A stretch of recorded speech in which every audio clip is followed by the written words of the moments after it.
What's going on, y'all? So tonight I want to talk about the culture. You know what I'm saying? Like the hood culture. Okay, so from like the years of like 85, 86 to maybe to 98 because that's when I left to go to the military. So between those two time periods, from 85 to 98, that's when I was outside. That's when I grew up. That's when the hood had the most effect on me.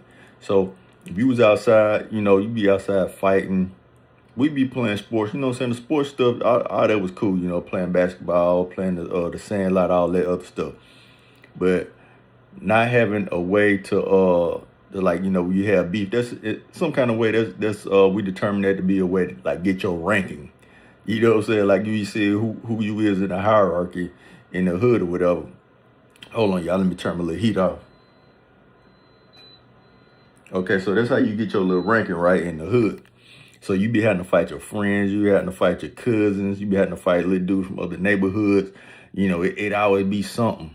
You know what I'm saying? Like whenever you go outside, it's gonna be something. Even at school, it was like that.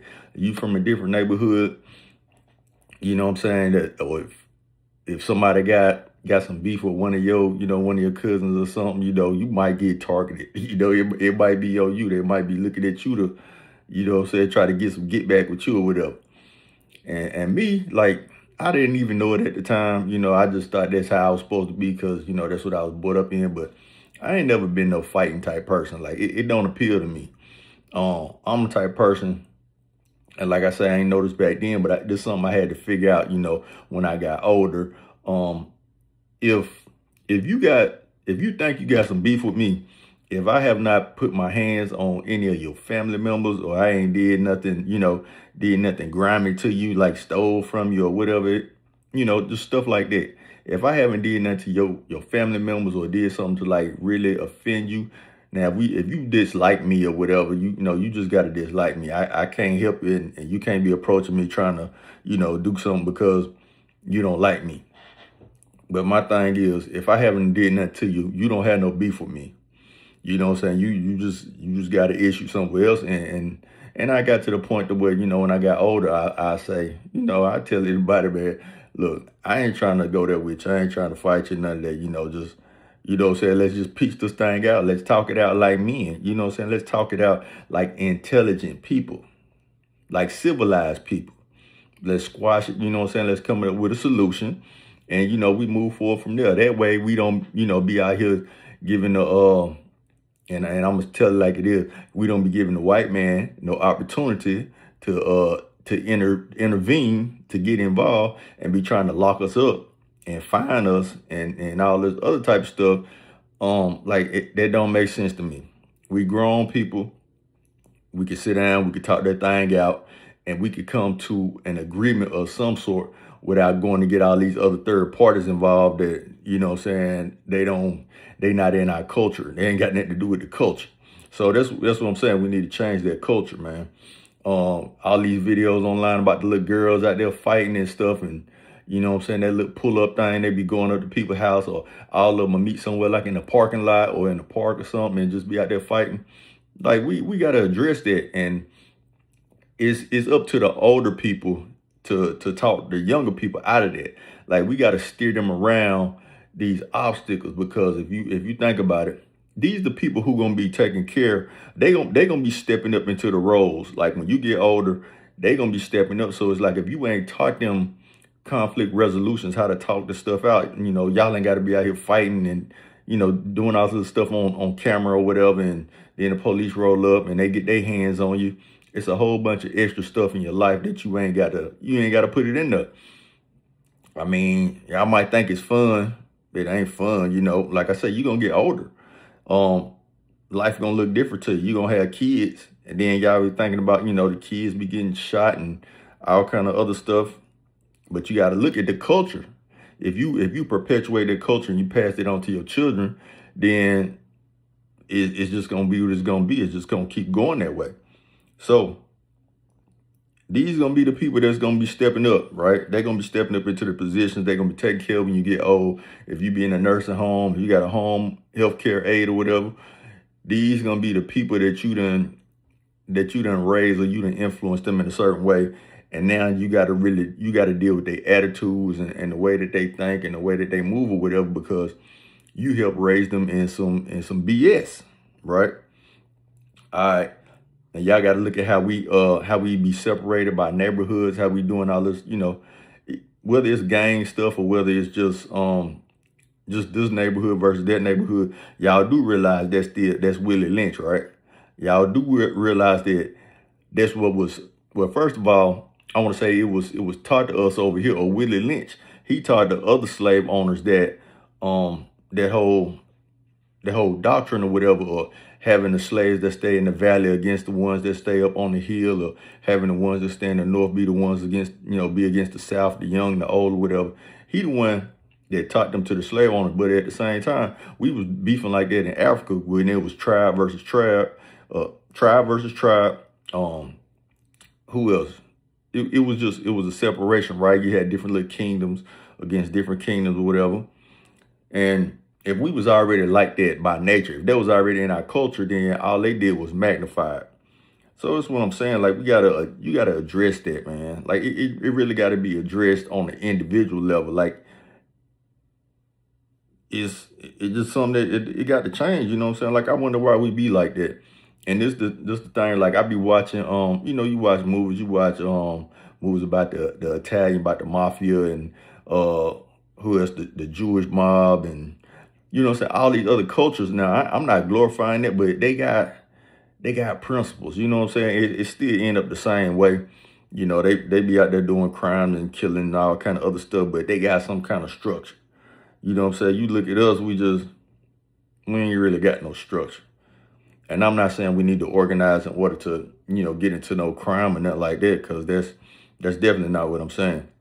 But I'm just saying it's a culture to it. It's a structure. Okay, so I want y'all to realize that the hood is an entity all itself. It might as well be real. Like, the hood is something that just sit over all, basically the whole nation.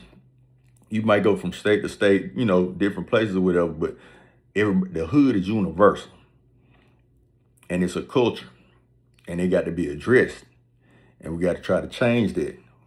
Like, we got to try to change it on individual level first. Like, it ain't cool. You know what I'm saying? It's not cool. Okay, so y'all got to understand this also about this hood. And you think about the people that grew up, they was over us or whatever. You know what I'm saying? The older people that was in the hood or whatever. Why they didn't never tell us stuff like, man, y'all need to grow up and be senators and governors and mayors, and y'all need to be police chiefs and police officers. Like, ain't nobody give us that type of guidance.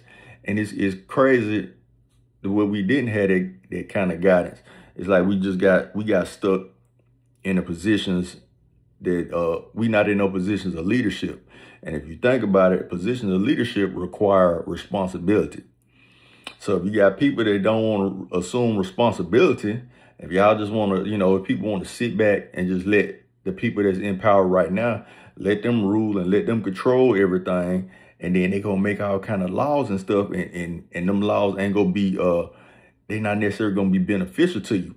But if you assume responsibility, then you can step into them roles, and then not to get into those roles and get be getting bribed and being caught up in scandals or whatever. It's like you got to be held, you got to hold yourself to that higher standard. Let me see. That's just like what I'm doing right now. I'm holding myself to a higher standard. Well, I stopped running from this, and God want me to talk, I'm gonna talk. That's all it is to it. Okay, so you gotta ask yourself, what's keeping us out of these positions of leadership? Like, why is we running from this? You gotta understand that sometimes it's people. Just think about how crazy this is.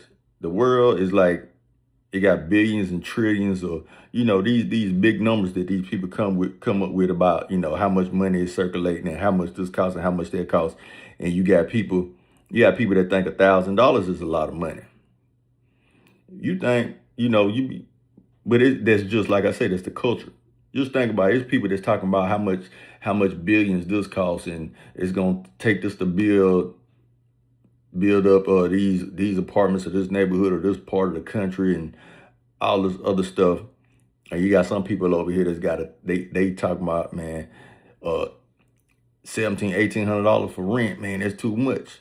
And I ain't trying to pick up nobody, you know, say that it is a lot. But I'm talking about the difference in the levels of the thinking. Let me see. Y'all, that's just what I'm on right now. The whole purpose of this, man, I just be wondering why our culture is like this. Like, if you think about the guys or the people that grew up in the hood, that the hood gave them that reputation early, like whether they could fight good or they was, you know what I'm saying, they could run fast or they play sports good, whatever. The hood made people that was in that category, made you, I want to say it built you up too quick. And then you fell in love with it. And then, you know what I'm saying, like that was it. You thought you didn't have to do nothing else. But it ain't materialized. It ain't really turned into nothing. And that's what I'm saying. That's the hood, man. That's that entity that sit on top of every hood in the nation. And it got us stuck. I don't know what it is, but it got us stuck. But you know what I'm saying? It's people that's gonna wake up. There's people that's gonna wake up, and we gonna start to break that spell of the hood, because the hood don't love you. They want to see us. The hood want to see you stuck somewhere. It don't want to see you grow. It don't want to see you move out of that position, because as long as you in that position, it exists. And okay, so back to the guys, the people that was that had these reputations. I want y'all to stop and think about it and be like, what did it really materialize into for me? It ain't like, now I can see if we was like that, if we was identifying the people that, okay, we need to put them in the gym. We need to put them in UFC training. We need to have them running track. You know, and you know, it work out for sports. I want to say it worked like that for sports. If you get identified early on for sports, if you got somebody good that's like guiding you and directing you, then you can make something out of it. But just for us to be out here fighting in the street and beefing, and you know, ain't nobody in no gym, you know what I'm saying? It ain't organized. You got weight classes and stuff like that for a reason. Like, you get somebody skinny like me, and I get a 200-pound dude don't like me, got beef with me. What I'm supposed to do? What I'm supposed to do? Try to go toe to toe with him? Look, I done learned, man. That's crazy. That's crazy. It ain't got nothing to do with people say whatever, you're punk, whatever. I don't know. But what I'm saying is, if we had some kind of structure to that thing, you would know. And I think we, like, one of the rules that we need to have as a culture. If you know what I'm saying, now this is gonna sound crazy, but if you a dude, you a certain size dude, you don't have no business having beef with nobody my size. I weigh I'm probably like 155, 160. If you a 200-pound dude, you ain't got no beef. You ain't got no problem having no business having no beef with me. Like, that's how I think about it. And that's how people get, you know what I'm saying? That's how people get laid down out here. That's how people get stuff pulled on them. That's how people get shot up, because you mess with somebody that they feel like, hey, I ain't even in this fight to begin with. I'm gonna get something. I'm gonna defend myself. So and I feel like if you a dude my size, you ain't got no business talking crazy to nobody that weigh 200-something pounds. That's equally as crazy. So it's like, I'm looking at, like, if you go mess with somebody and they out of your, you know what I'm saying, they out of your weight class, you go mess with somebody and they put that thing on you, hey, you ask for it. But at the same time, you a big dude, you mess with somebody smaller, you go mess with them, and it ain't no hands involved. They ain't trying to throw hands with you, and they pull something else out. That's the same thing. You ask for it. So I think we need to. It take a little bit more. It take a little bit more planning. Like, we need to sit down as a community and figure this type stuff out. This is the type of stuff that need to be talked about. And even if it is a situation, like, it should never come to no guns. It should never come to that.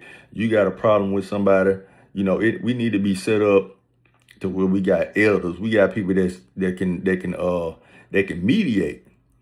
Y'all little young dudes, 14, 15 years old, you got a problem with another little dude or whatever, before anything happen, y'all supposed to have y'all's peers. Somebody will be like, nah, we ain't gonna let it go down like that. And y'all supposed to be able to go to one of the elders, one of the older people in the community, and say, we need some mediation. They hear both sides of it, who wrong, who right, because it's always two sides, sometimes three sides to a story. We mediate that thing and we squash it. We supposed to be intelligent beings. We supposed to be intelligent people. Like, we could change the culture to be intelligent, but as long as we, doing the whole pull up stuff and all of that, man, we gonna be stuck. So y'all, I don't know how many people watching video. I don't know if you even watching all of it, but I'm just planting seeds. I saw a meme earlier, man. You got to plant the seeds.